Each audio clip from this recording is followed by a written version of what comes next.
আসসালামু আলাইকুম রহমতুল্লাহ। Hello creative people, কি অবস্থা সবার? কেমন আছেন সবাই? আশা করছি সবাই মহান আল্লাহ তাআলার অপার দয়ায় ভালো আছেন। যে যেখান থেকে এই ভিডিওটি দেখছেন, জার্নি উইথ জুবাইর ইউটিউব চ্যানেলের পক্ষ থেকে আমি জুবাইর মাহমুদ আপনাদের সবাইকে জানাচ্ছি সাদর সম্ভাষণ ও আন্তরিক অভিবাদন। আজকের ভিডিওটা হবে একটা কুইক ভিডিও। এই ভিডিওতে শিখবো আমরা যে কোনো স্কিল খুব সহজে এবং সহজ পদ্ধতিতে প্রফেশনাল ওয়েতে কিভাবে আপনি শিখতে পারেন, তার 6টা ওয়ে নিয়ে। আমরা শিখি সব সময়, আমাদের জন্ম থেকে মৃত্যু অবধি আমাদেরকে শুধু শিক্ষা অর্জন করে যেতে হয়। আমরা কখনো বই থেকে শিখি, আমরা কখনো কোনো টিউটোরিয়াল থেকে শিখি, অথবা আমরা কখনো কারো জীবন দেখে শিখি, আমরা কখনো কোনো মেন্টরের কাছ থেকে শিখি, আবার অনেক সময় আমরা আমাদের নিজেদের অভিজ্ঞতা থেকে শিখি। আমরা যখন কোনো একটা মাধ্যম থেকে না শিখে নিজেদের অভিজ্ঞতা থেকে শিখতে যাই, সেক্ষেত্রে আমাদের অনেক সময় দেখা যায় যে আমরা মিসলিডিংয়ের শিকার হই। আমরা অনেক সময় দেখা যায় যে ট্র্যাক মিস করে ফেলি, আমরা অনেক সময় আমাদের সময় নষ্ট করে ফেলি। অনেক সময় দেখা যায় এই সমস্ত কারণে আমাদের জীবনের বিশাল একটা সময় নষ্ট হয়, বিশাল একটা খারাপ অভিজ্ঞতার সম্মুখীন আমরা হই। সেজন্য আমাদেরকে লার্নিং এর একটা প্রসেস আছে, সেই প্রসেসের মধ্য দিয়ে যখন আমরা যাব তখন কিন্তু আমাদের শেখাটা হবে পরিপূর্ণ। তো আজকের ভিডিওতে আমি এই ধরনের 6টা প্রসেস নিয়ে কথাবার্তা বলবো, 6টা স্টেপ নিয়ে কথাবার্তা বলবো।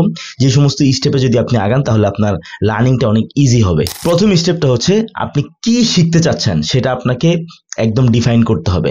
আমরা অনেকে আসলে কি শিখবো সেটাই জানি না, সেই জন্য দেখা যায় যে আমাদের সময় নষ্ট হয়। প্রথম ব্যাপারটা হচ্ছে আপনি কি শিখতে চান। আপনার যে কোনো স্কিল, দেখুন বর্তমানে কুকিং এরও টিউটোরিয়াল আছে, আপনি রান্না করতে চান সেটার কোর্স আছে।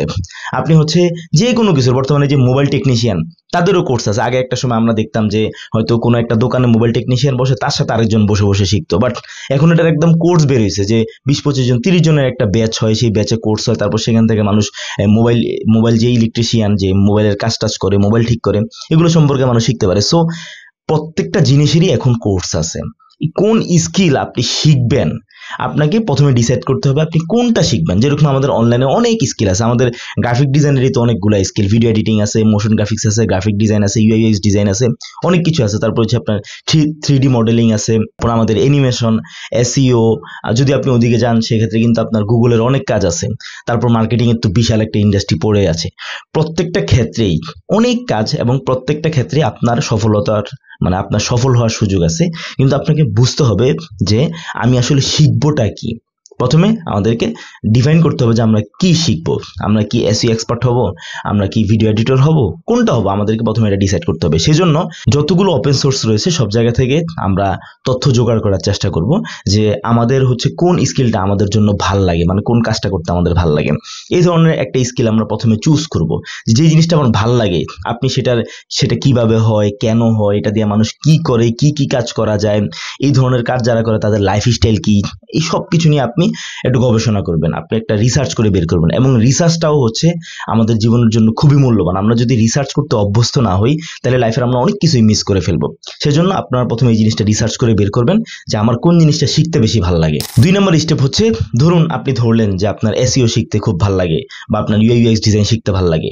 প্রয়োজনে আপনি যে সমস্ত জিনিস আপনার শিখতে ভালো লাগে এরকম 3টা জিনিসের লিস্ট করতে পারেন। দেন প্রত্যেকটা জিনিস একটু একটু করে শিখা শুরু করতে পারেন, যে একটার পিছনে আমি 3 দিন 4 দিন বা 1 সপ্তাহ করে সময় দিব। যদি দেখেন কোনোটাই আপনার ভালো না লাগে তাইলে তো আপনার ভিতরে সমস্যা। আপনার ঠিক করতে হবে যে কোনো একটা জিনিস আমাকে ভালো লাগাইতেই হবে।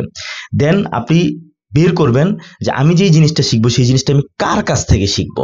সেটা কি আমি কোনো প্রতিষ্ঠানের কাছ থেকে শিখবো, নাকি আমি কোনো মেন্টরের কাছ থেকে শিখবো। আপনি যদি প্রতিষ্ঠানে শিখেন সেখানেও আপনার মেন্টর থাকবে, নাকি আপনি ইন্ডিভিজুয়ালি কোনো মেন্টরের কাছ থেকে শিখবেন। তো সেক্ষেত্রে কিন্তু আপনার এই লোকটাকে খুঁজে বের করতে হবে, যার তার কথায় কান দিয়ে। এখন তো ভাই ওপেন সোর্সের যুগ, যে কোনো জায়গা থেকে আপনি তথ্য নিতে পারেন যে সেই লোকটা কেমন, তার পড়ানোর স্টাইল কেমন। কেউ আছে খুব হার্ড ভাবে পড়ায়। আমি যেমন 3Dর একটা কোর্স কিনছিলাম কোনো একটা সময়, ওই ভদ্রলোকের নাম বলবো না, এত কঠিন করে উনি শিখানো স্টার্ট করছে যে আমার সফটওয়্যার দেখে ভয় লেগে গেছে। অথচ সফটওয়্যার কিন্তু ব্লেন্ডার। পরবর্তীতে আমি ওটা মোটামুটি শিখছি, বাট আমার পুরো ভয় লেগে গেছে যে এত কঠিন করে কি কেউ শিখায়। কারণ আমি তো অ্যাডোবি ফটোশপ শিখছি, তখন অ্যাডোবি ইলাস্ট্রেটর শিখছি, আমি আবু নাসের ভাইয়ের কাছ থেকে শিখছি, আরো কয়েকজনের কাছ থেকে শিখছি। সো ওনারা অনেক ইজিলি বুঝাইতো, বাট ওনার বোঝানোর স্টাইলটা ছিল খুবই কড়া।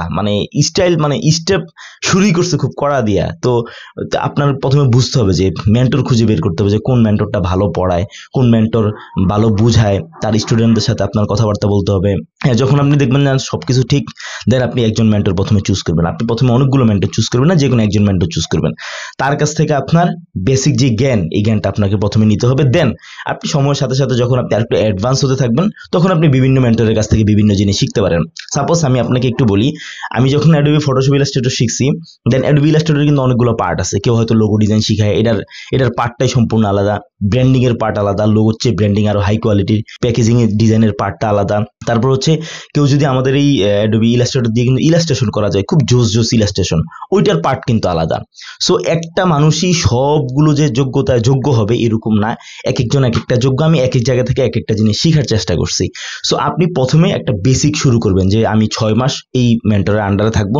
যখন আপনি সব ধরনের টুলস মুলস সবকিছু শিখে ফেলবেন, দেন আপনি বিভিন্ন মেন্টরের আন্ডারে থেকে কাজ করে বিভিন্ন ছোট ছোট স্কিল আপনি গ্যাদার করতে পারেন। 3 নম্বর যে স্টেপটা, সেটা হচ্ছে আপনি যেহেতু একটা ভালো মেন্টর চুজ করছেন, অবশ্যই আপনি সেই মেন্টরের কথা শুনবেন। মেন্টর আপনাকে যা বলে তাই শুনবেন, মেন্টরের সাথে পাকনামি করতে যাবেন না। আমার জীবনের শুরুর সময়টাতে আমি অনেক কিছু সুইচ করছি শুধু মেন্টরের সাথে পাকনামি করা, এবং সেটা করতে গিয়ে আমার ক্ষতি হয়েছে, আমি পরবর্তীতে বুঝতে পারছি। সেজন্য আমি আপনাদেরকে বলবো, আপনার মেন্টর আপনাকে যেটা বলে আপনি অবশ্যই আপনার মেন্টরের অনুযায়ী মিনিমাম 1টা বছর আপনি আপনার মেন্টরের কথা অনুযায়ী চলবেন। যেহেতু আপনি চুজ করছেন একজন ভালো মেন্টর, আপনি অবশ্যই মেন্টরের কথা অনুযায়ী চলবেন।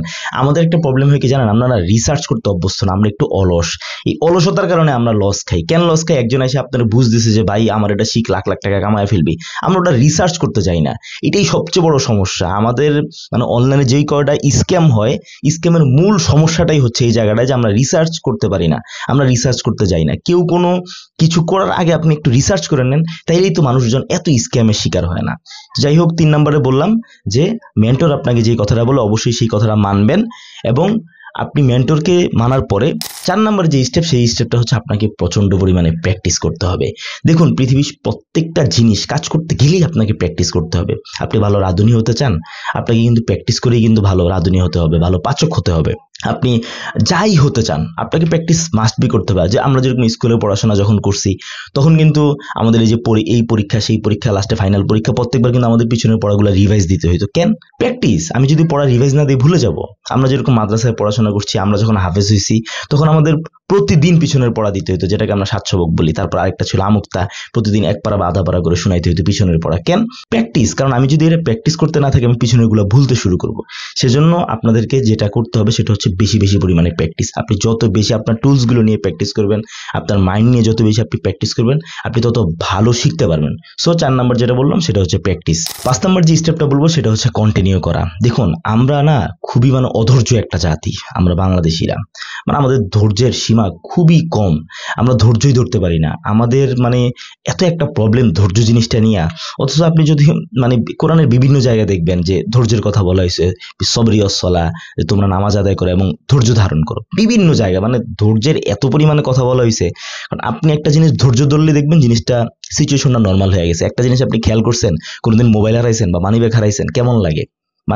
মোবাইলটা হারানোর পরে মাথা মুথা পুরো হ্যাং, কিন্তু 2 দিন যাওয়ার পর আস্তে আস্তে সিচুয়েশনটা নর্মাল হয়ে যায়। প্রত্যেকটা জায়গায় না সেম জিনিসটা কাজ করে। আপনি যদি চিন্তা করেন যে হাইরে এখনই শুরু করছি, আমার এখনই কিছু হইতাছে না কেন, এই জিনিসটা চিন্তা করে যদি হতাশ হয়ে ছাইড়া দেন, তাইলে কিন্তু আপনি আর আগাইতে পারবেন না। আপনি আগাইতে চাইলেই আপনাকে ধৈর্য ধরতে হবে, এবং ধৈর্য ধরে জিনিসটা কন্টিনিউ করে যেতে হবে। এটা একটা ওষুধ ভাই, এইটার কোনো সলিউশন নাই। মানুষ যে প্রেম করে ছেঁকা খাওয়ার পরে যে পাগল হয়ে যায়, আপনি গিয়া যতই বুঝান আপনি কিন্তু তারে বুঝাই পারবেন না। এটার কোনো সলিউশন নাই। আপনার কন্টিনিউ করা ব্যতীত কোনো সলিউশন। আপনি কোনো একটা কিছু শিখতেছেন, প্র্যাকটিস করতেছেন, আপনি কন্টিনিউ করা ব্যতীত আপনার কোনো সলিউশন না। আপনি 1 দিন 2 দিন 1 মাস 2 মাসে রেজাল্ট পাবেন না। আপনি যত কন্টিনিউ করতে থাকবেন তত রেজাল্ট পাবেন। এমন হইতে পারে আপনি গ্রাফিক ডিজাইনটা শিখছেন ফ্রিল্যান্সিং করার জন্য, কিন্তু আপনার গ্রাফিক ডিজাইন দিয়ে আপনি আরো অনেক কিছু করতে পারেন। বাংলাদেশে একটা কোম্পানি লঞ্চ করে ফেলতে পারেন, আপনি একটা প্রেস বিজনেস লঞ্চ করতে পারেন, অনেক কিছু করতে পারেন, শুধুমাত্র আপনি গ্রাফিক ডিজাইন জানেন দেখা। সুতরাং একটা স্কিল অনেক বড় দামি জিনিস, স্কিলটা যদি ভালোভাবে শেখা যায়। সো 5 নম্বরে যেটা বললাম, আপনাকে কন্টিনিউ করে যেতে হবে। এবং 6 নম্বরে আমি যে স্টেপটা বলবো, সর্বশেষ স্টেপ, সেটা হচ্ছে ভাই পরিশ্রমের বিকল্প নাই। আপনি যে জিনিসটা নিয়ে মেহনত করবেন না, সেই জিনিস আপনি কখনোই পাবেন না। শিক্ষা অনেক বড় জিনিস, শিক্ষার জন্য আমাদেরকে প্রচন্ড পরিমাণে মেহনত করতে হয়। দেখেন, আগে শোনা যেত কি এক একটা গ্রামে একজন মাত্র এসএসসি পাস করছে, মানুষ তারা জাদুঘরের মতন দেখতে যাইতো, চিড়িয়াখানার মতন তার বাসায় মানুষ দেখতে যাইতো। কেন? সে পরিশ্রম করছে, প্রতিদিন তার 10 মাইল সাইকেল চালায় যাইতে হয়েছে, 10 মাইল সাইকেল চালায় তার আসতে হয়েছে। আপনারা ফ্রেড যে কোম্পানি বর্তমানে মেঘনা গ্রুপ অফ ইন্ডাস্ট্রিজ, এটার যে মালিক আছে, ওনার কেস স্টাডি পড়েন, মোস্তফা কামাল। উনি সাইকেল দেয় নাই দেখে ওনার বাবা সাইকেল কিনা দিতে বলছে, সাইকেল কিনা দিতে পারে না দেখে উনি বাসা থেকে চলে আসছে, ঢাকায় চলে আসছে। এই যে মানুষগুলা, তার যে পরিশ্রম, একদম পরিশ্রমই কিন্তু একটা মানুষের বড় করে তোলে। আপনারা বিভিন্ন ধরনের পডকাস্ট শুনেন, যারা হচ্ছে অনেক টাকা পয়সাওয়ালা হয়েছে বা যারা তার নিজের লাইনে সাকসেস হয়েছে, এই ধরনের মানুষের পডকাস্ট শুনেন, তাহলে দেখবেন তাদের পরিশ্রমটা মানে কত হার্ড পরিশ্রম করার মাধ্যমে তারা এই পর্যন্ত আসছেন। সো আপনি যদি একটা জিনিসের পিছনে কন্টিনিউ পরিশ্রম দিতে থাকেন, দেখবেন এটার রেজাল্ট আপনি মাস্ট বি পাবেন।